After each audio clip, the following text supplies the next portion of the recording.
Thank you, Roxanne. I thought for a while you were channeling my mother with that introduction because it was far too good. So we're going to talk about asymptomatic and moderate AS. These are my conflicts of interest. So, like all good talks, this talk is going to try to ask and answer a question. And the question is aortic stenosis other than symptomatic and severe bad for you? And if so, what's the risk to correct this?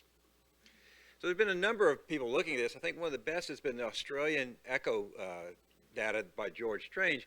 Over 500,000 people. Over 500,000 people are in this echo database. And he has about 250,000 people that they've looked at with severe aortic stenosis, either by AVA or by mean gradient. And if you look at that, you can see that it starts at no AS at age 60, it goes to mild at age 72, then moderate at age 74, then severe at age 78, kind of split between low flow and high gradient AS. And what George showed is that if you had severe aortic stenosis, you did a lot worse than the rest of the population. That's no surprise to us. But they really went on further, and they started to segment this into very small divisions, just taking 2 millimeter jumps in mean gradient. And once you get past a mean gradient of about 15 millimeters of mercury, for every small jump, you increase your risk of dying. Every increase in aortic stenosis is bad for you. No matter how much it is, it hurts you. And this bar graph shows it even more dramatically. The black bars are 1-year mortality, and the blue bars are 5-year mortality.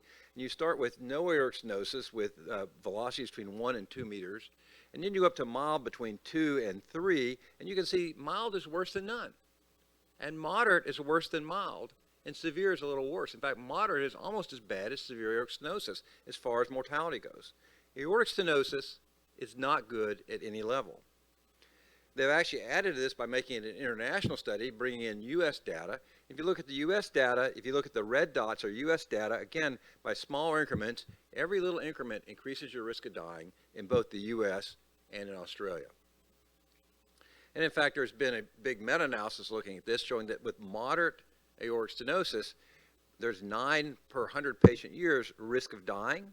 There's a 4.8 for cardiac death. And then you have about a 7.2 per 100 patient years risk of needing your valve replaced. So again, any aortic stenosis is bad for you.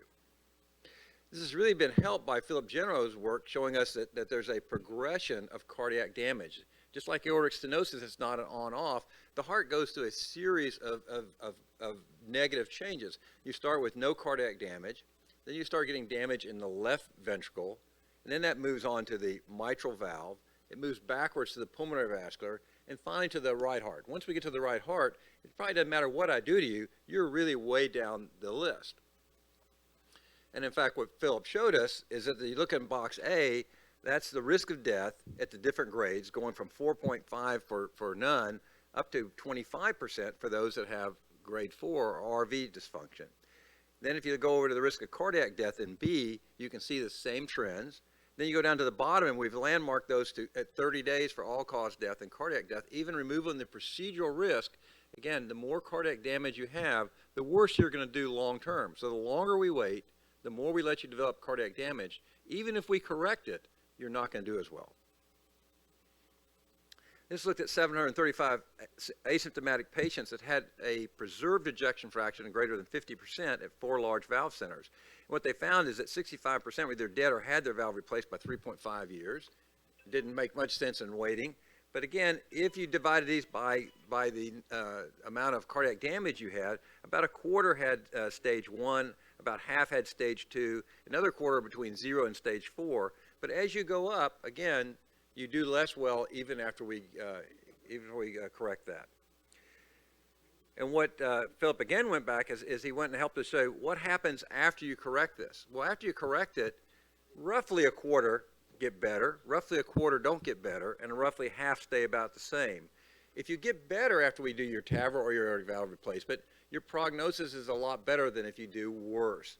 So again, this is generally the longer we wait, the less likely you are to improve.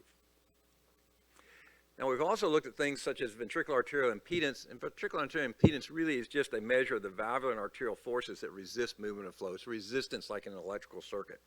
And the higher your resistance, the worse you're going to do. So you want a low impedance score, not a high impedance score.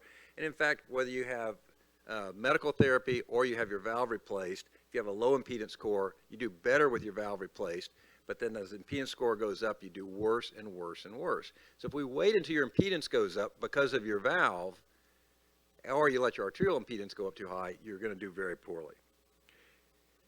So Brian Lindemann, this was shown earlier, Brian Lindemann has mapped out going from a kind of adaptive hypertrophy to mid-wall fibrosis to finally cell death and heart failure, and shown what that's done as you look at your volume pressure loops.